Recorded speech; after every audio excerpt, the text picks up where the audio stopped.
کے اجڑ جائے گی زینب،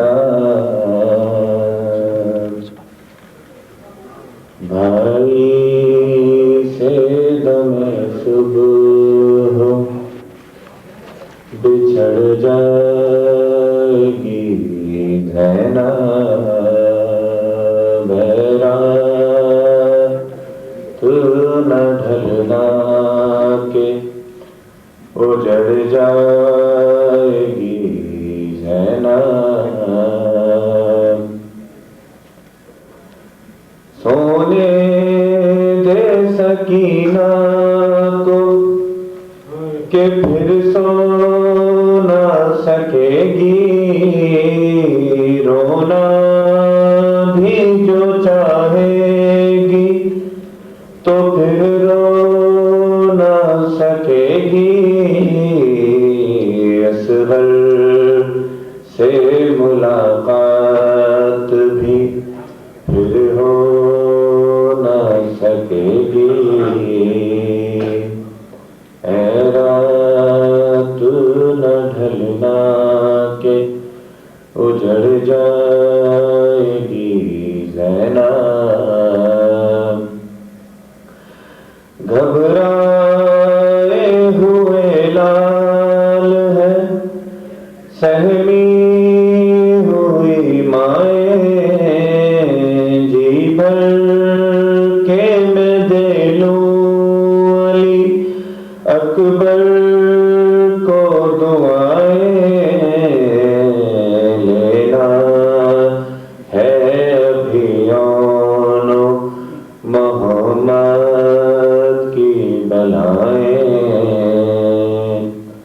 اے رات نہ ڈھلنا کہ اجڑ جائے گی زینب، ہر چاند کے بچوں کی ابھی پیاس ہے باقی، کچھ آنکھ میں حسرت ہے تو کچھ آس ہے باقی، باقی ہے میرا حضرت عباس ہے باقی، اے رات نہ ڈھلنا کہ اجڑ جائے گی زینب، اے رات گھڑی بھر کو تو رہنے دے سکوں میں، گر جائیں گے ناصر میرے آقا کی صفوں میں، وہ چاند سے چہرے بھی نہا جائیں گے خون میں، اے رات نہ ڈھلنا کہ اجڑ جائے گی زینب، باقی ہے ابھی آل محمد کا سفینہ، بیٹی کے سلانے کو ہے شبیر کا سینہ، جھولا علی اصغر کا جھلاتی ہے سکینہ، اے رات نہ ڈھلنا کہ اجڑ جائے گی زینب، بھائی سے دم صبح بچھڑ جائے گی زینب، بابا بولا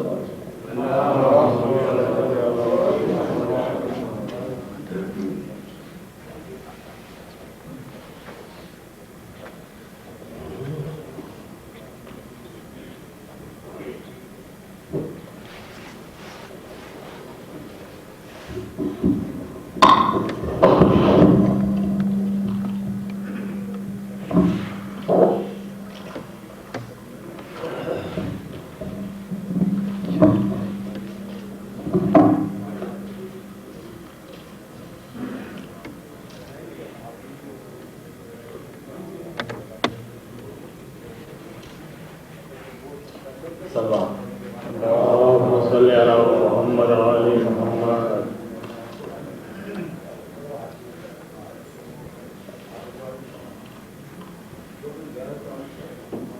بن کرتی تھی رو رو کے ہندا، کس کا کرب سے آیا ہے کنبا، آئے کس کو لعینوں نے مارا، کس کا کرب سے آیا ہے کنبا، خون کس کا لے کر کے آئے، کس کا سر نو کے نیزہ پالائے، کون مارا گیا بھوکا پیاسا، کس کا کرب سے آیا ہے کنبا، مجھ کو تشویش کیوں بے سبب ہے، راز کھلتا نہیں کیا غضب ہے، شام سے مجھ کو ہوتا ہے دھڑکا، کس کا کرب سے آیا ہے کنبا، بین کرتی تھی رو رو کے ہندا، کس کا کرب سے آیا ہے کنبا، خیر ہو مصطفیٰ کے جگر کی، خیر ہو فاطمہ کے کسر کی، وہ کہیں ہو نہ زہرا کا جایا،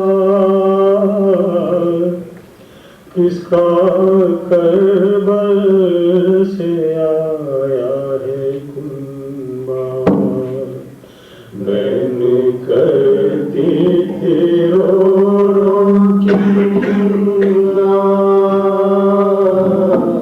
کس کا کرب سے آیا ہے کنبا، دل میرا دے رہا ہے گواہی، آ گئی سارے جگ پر تباہی، وہ کوئی خاص باری ہوگا، کس کا کرب سے آیا ہے کنبا، بین کرتی تھی رو رو کے ہندا، کس کا کرب سے آیا ہے کنبا، میرے دل کو یقین ہو گیا ہے، قتل میں مولا میرا ہو گیا ہے، بے سبب ہی نہیں میرا رونا، کس کا کرب سے آیا ہے کنبا، بین کرتی تھی رو رو کے ہندا، کس کا کرب سے آیا ہے کنبا، قیدیوں کو میں دیکھوں چل کر،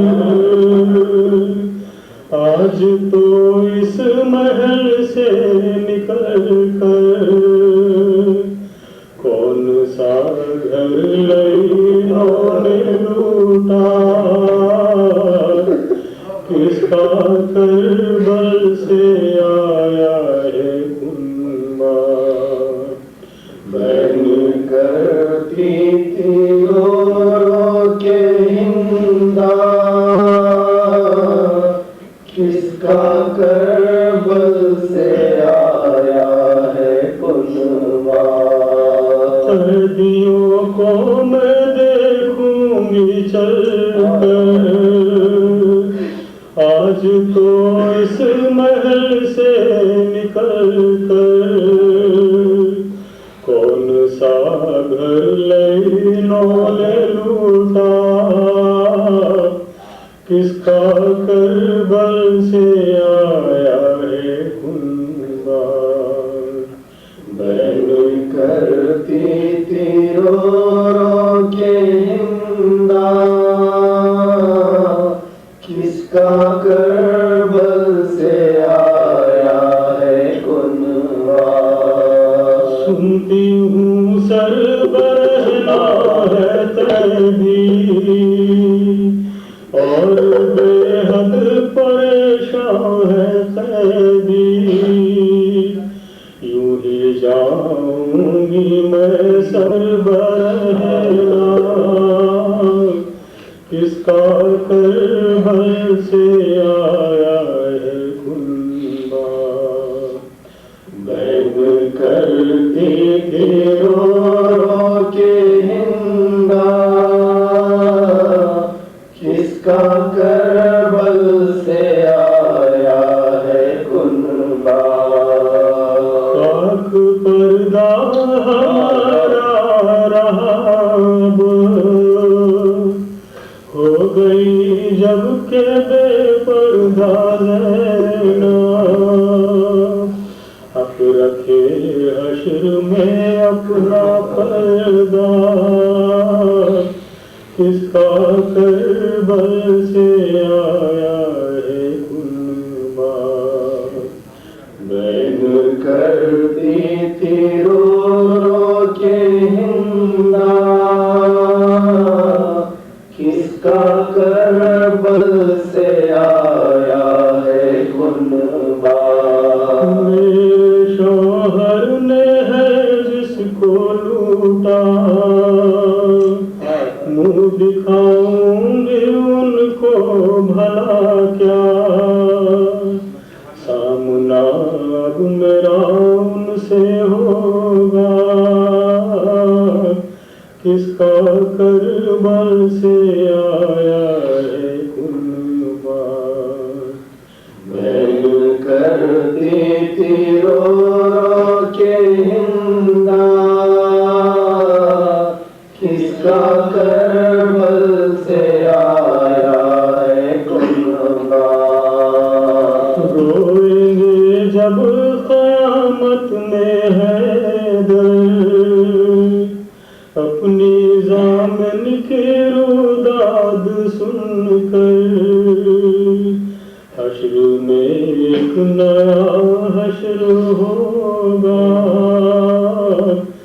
کس کا کربل سے آیا ہے کنبہ بین کرتی تھی رو رو کے ہندا کس کا کربل سے آیا ہے کنبہ کس کو لینوں نے لوٹا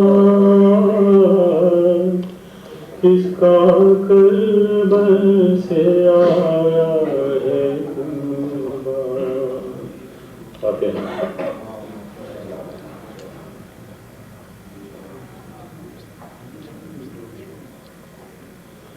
جس دم شہید سرورے